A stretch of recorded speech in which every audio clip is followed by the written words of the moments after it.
My favorite feedback from anybody that's ever quit assessment selection or InDoc or whatever else is they'll be like, oh, I don't know, man. I was just thinking about it. You know, the job really isn't for me. What are you talking about? You're a cone at Lackland. You never did the job. Like you would be shocked how many times I've heard somebody say that. Like people on my team that I watched quit, no kidding, said something to the effect of, oh, I don't know, man. I just don't think this is cracked up, all cracked up to be like, what are you talking about? That's the dumbest thing I've ever heard. Well, there is the point where reality hits, right? Like it all looks cool from the outside, and so like I think there's two sides of the coin. Is like people will talk to us and be like, I want to do this job, and they ask all these questions. You're like, you don't know anything about the job, just try it out. And then once you get there and you're talking to like dudes, you're in the Air Force and you're talking to your instructors and they're telling stories, and you're just like, oh, like you lost friends, and like this is a reality. Like if I just don't quit and I keep going, I will actually be expected to do these things. And I think a lot of people legit show up and find out, and they're like, "Oh yeah, I don't want to do this anymore. Like, it's not what I thought. It's going to take a lot more than I thought it was going to take." Yeah. Dude, so you're saying you talk about some of the things incredible things that people have done within the Air Force Special Warfare or SOCOM, like it is humbling on a whole nother level. Mm-hmm.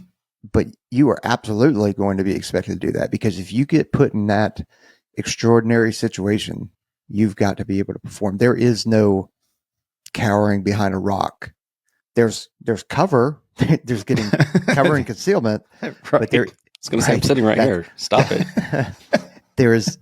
That is different than cowering behind a rock, right? Yes, you are going to be expected to do those kind of things. And it's not just in combat or in you come upon an accident or, wildfire or a house fire, or just keep going, right?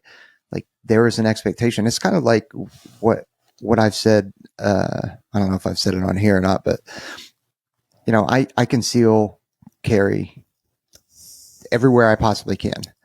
And the reason why is because I have the military has trained me to a certain level that most people will never achieve, right?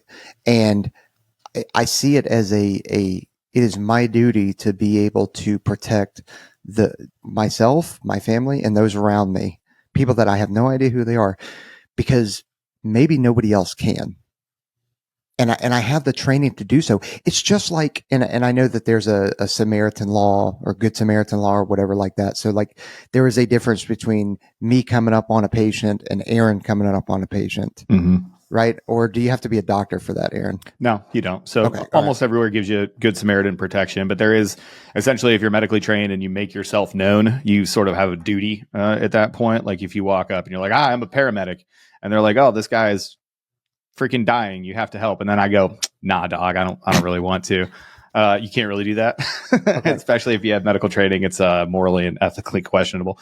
But for regular Good Samaritans, if you just walk up to help, usually you're protected in that case. But right, yeah. And what I'm getting at by the protection, and again, please, correct me to right, but if I were to do medical procedure on somebody, being not medically trained, then hey, I'm protected. Like I couldn't be sued afterwards because it's not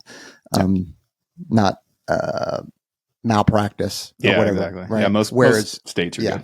Yeah. Whereas Aaron, if he were to come there and he were to trach somebody and mess it up, yeah, which is highly likely, considering my level of medicine. Yeah, then he may be subject to some kind of lawsuits. Exactly. Yeah. And I get what you're saying about the concealed carry thing. I've said it a million times. I don't know how many times I've left the house and I've gotten kind of, the look and like, oh, come on, we're just going to the store. I'm like, yeah, I know, but people get shot in stores all the time. There are evil people that do evil things. And, it was out of the book On Killing, Colonel Dave Grossman way back in the day, but there was a story of he interviewed an off-duty cop that said that he would never go to church unarmed. And he said he would never, I'm never going to church unarmed. And Colonel Grossman asked him why. And essentially the quote was, I wouldn't be able to live with myself if I was just, cowering with my family in the pews as this stuff happened, because it happens all the time. And, it's played out. There's a million stories of, people walking into a church or a place of worship. And that cop said the same thing. He said, I'll never be unarmed because I have a duty to protect people. I've been given, the skills in order to do so and the ability to do so. And I'll never be caught lacking. Because if you stayeth strapped, you do not getteth clapped. And that is a truism. Preaching gospel over here. The gospel of peaches. Stayeth strapped or getteth clapped. Got it. Oh, jeez. Well, so would you say that if you are a cone in the pipeline and you don't have a good reason to quit, and just because it sucks, do you have a duty to keep going because you have that capability to be there? Yeah. Because you raised your hand and you volunteered, you said you would. Yeah. Like that, people forget that too. Like people are like, oh, it's always an option to quit. No, it's not. You said you were going to do something. Yep. You spent a year of your life getting ready to go. You told your family, you've made sacrifices. You owe not only to yourself, but you owe everybody around you not to quit. You owe the recruiter. Yeah, you owe the developer that spent all that time and effort on you. Yep. You owe. That's your first. Like people forget that, these oaths that we take and these, when we raise our hand and we say that we're going to do something, that you owe something. It's not just like, well, I'll try. That's not what you said. You said, I'll support and defend the Constitution of the United States, defend it against all enemies, foreign and domestic. I bear true faith and allegiance to the same. I signed my name on a contract that said I was going to be a PJ. Like you got to go do that now. Like that's step one. Go do what you said you're going to do.